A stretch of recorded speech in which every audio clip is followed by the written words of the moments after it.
de su hija mayor, Julia, de 9 años, se mezclaba con el ruido de los carritos de su hijo de 3 años, Miguel. Miguel era el sol de la casa, un niño con una sonrisa que parecía permanentemente pegada en su rostro, una risa fácil que llenaba cada habitación. Para sus padres, él era la pieza final de su familia perfecta, la prueba de que la vida podía, de hecho, ser simple y buena. Sin embargo, con el paso de los meses, Clara, con la intuición aguda de una madre, comenzó a oír una nota desafinada en la melodía de su hijo. Miguel reía, pero no hablaba. Las pocas palabras que debería estar balbuceando nunca llegaron. Caminaba, pero con un desequilibrio extraño, casi como un pequeño títere acostumbrándose a sus hilos. Sus movimientos eran bruscos, sus manos aplaudían en momentos de emoción con una frecuencia que parecía más un tic que un gesto de alegría. André, un hombre pragmático y optimista, intentaba calmar los miedos de Clara. «Es un niño feliz, Clara. Cada niño tiene su propio ritmo», decía él, señalando la sonrisa constante de Miguel como prueba irrefutable de su bienestar. Y de hecho, el niño era la imagen de la felicidad. Pero el silencio de sus palabras era un grito que solo Clara parecía oír plenamente. La preocupación de Clara se convirtió en un fantasma silencioso que la seguía por la casa. Pasaba horas observando a Miguel, comparándolo con otros niños en el parque, sumergiéndose en foros en línea sobre desarrollo infantil. Cada artículo que leía era un arma de doble filo, ofrecía un alivio momentáneo o profundizaba su miedo. La sonrisa de su hijo, que antes era su mayor alegría, comenzó a convertirse en un velo que escondía un misterio que ella necesitaba desesperadamente desvelar. El laberinto de las batas blancas. El viaje comenzó.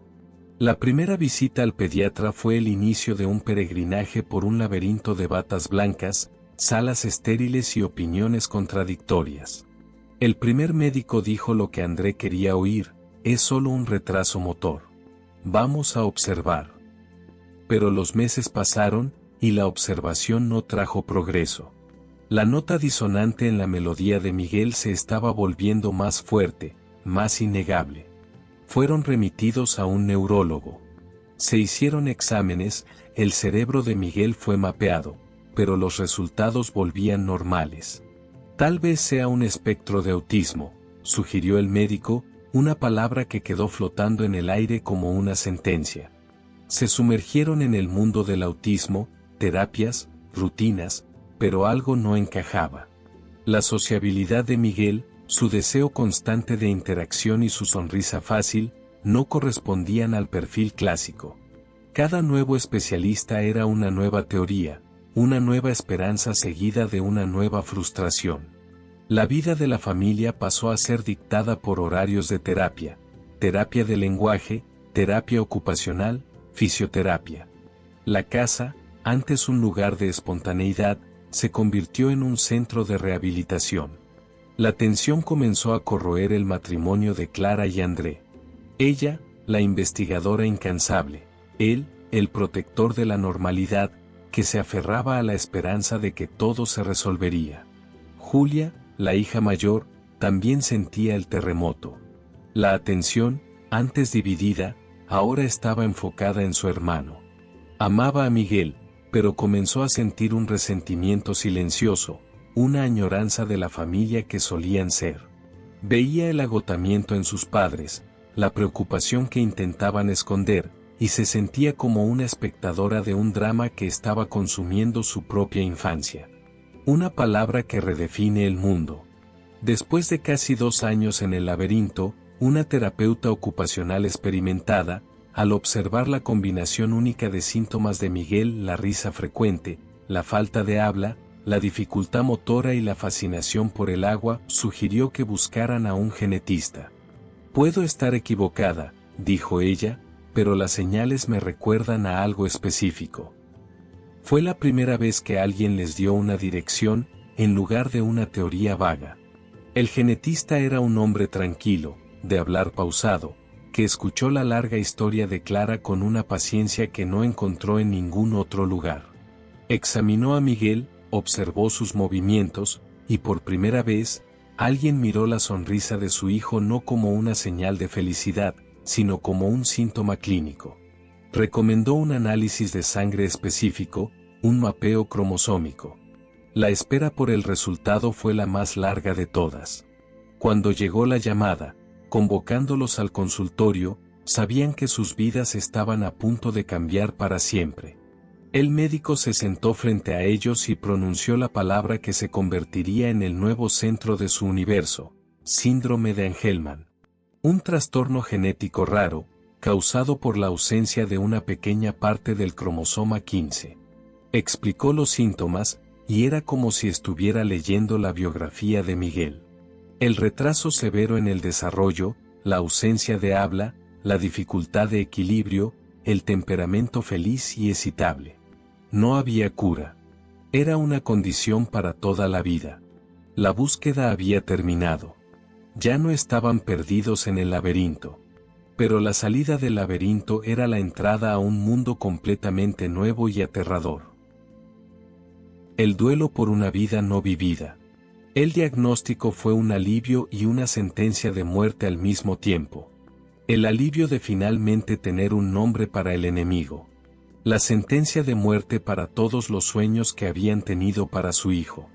El futuro que habían imaginado, partidos de fútbol, conversaciones padre-hijo, la graduación, la boda, todo se deshizo en un instante, reemplazado por un futuro de dependencia, de cuidados constantes. Clara se sumergió en un duelo profundo. Un duelo por una vida que su hijo nunca tendría. Miraba a Miguel, todavía sonriendo, y veía la tragedia de su potencial no realizado. La rabia se mezcló con el dolor. Rabia por la injusticia, por la aleatoriedad de la genética. ¿Por qué ellos? ¿Por qué su niño? Se volvió sobreprotectora, con miedo de todo, viendo peligros en cada esquina. André reaccionó de forma diferente. Se cerró. El optimismo dio paso a un pragmatismo frío. Se enfocó en lo que podía controlar, construyó rampas en casa, investigó los mejores equipos de apoyo, se transformó en el gerente de la condición de su hijo. Pero emocionalmente, estaba distante, incapaz de compartir el dolor de Clara, con miedo de que, si comenzaba a sentir, se desmoronaría por completo. La casa se convirtió en un lugar de tristeza. Las peleas entre Clara y Andrés se volvieron frecuentes, cada uno acusando al otro de no lidiar con la situación de la manera correcta. Julia se sentía aún más invisible, atrapada entre el dolor de su madre y el silencio de su padre. La familia, unida en la búsqueda, ahora se estaba fragmentando bajo el peso de la verdad. El lenguaje del corazón. El punto de inflexión no fue un gran evento, sino un momento pequeño, casi imperceptible. Clara, agotada por una discusión con André, se sentó en el piso del cuarto, llorando. Miguel, que estaba jugando cerca, gateó hacia ella. No podía hablar, no podía preguntar qué pasaba. En cambio, hizo lo único que podía. Apoyó la cabeza en su regazo y, con su manita, le secó una lágrima. En ese toque, Clara sintió algo que ninguna palabra podría transmitir. Era empatía. Era conexión. Era amor en su forma más pura. Miró a su hijo, no al síndrome, sino al niño, y se dio cuenta de que, en su obsesión con lo que él no podía hacer, estaba dejando de ver todo lo que él podía. No podía hablar con la boca, pero hablaba con los ojos, con los gestos, con el corazón. Esta pequeña revelación lo cambió todo. Clara comenzó a buscar nuevas formas de comunicarse con Miguel. Aprendió sobre sistemas de comunicación por imágenes, sobre el lenguaje de señas simplificado. Comenzó a celebrar las pequeñas victorias, el día en que él señaló la imagen de Hugo, el día en que aprendió a decir adiós con la mano. Arrastró a André a este nuevo viaje. Al principio reacio, él comenzó a ver los cambios. Vio la frustración de Miguel disminuir a medida que lograba expresarse. Vio la luz volver a los ojos de Clara. Y, lentamente, el pragmatismo frío de André dio paso a la participación activa. Comenzó a construir tableros de comunicación personalizados, a inventar juegos que estimularan a Miguel. La nueva sinfonía. La familia no venció el síndrome de Angelman. Aprendieron a bailar con él. La casa, antes un lugar de duelo, se transformó en un laboratorio de amor e innovación. Julia encontró su nuevo papel, no como la hija olvidada, sino como la principal intérprete de su hermano, la única que entendía sus matices, convirtiéndose en su feroz protectora y mejor amiga. Clara y Andrés se reconectaron, unidos no por el dolor, sino por un propósito compartido. Se convirtieron en defensores de la causa, creando un blog para compartir su viaje, ayudando a otras familias que acababan de recibir el mismo diagnóstico. Descubrieron que su historia de dolor podría ser una fuente de esperanza para otros. Miguel continuó siendo un niño feliz. Su mundo era diferente, sus logros eran otros. Quizás nunca diría te amo, pero mostraba su amor todos los días, en cada abrazo fuerte, en cada carcajada contagiosa, en cada lágrima que secaba. Él enseñó a su familia un nuevo lenguaje, uno que no necesitaba sonido.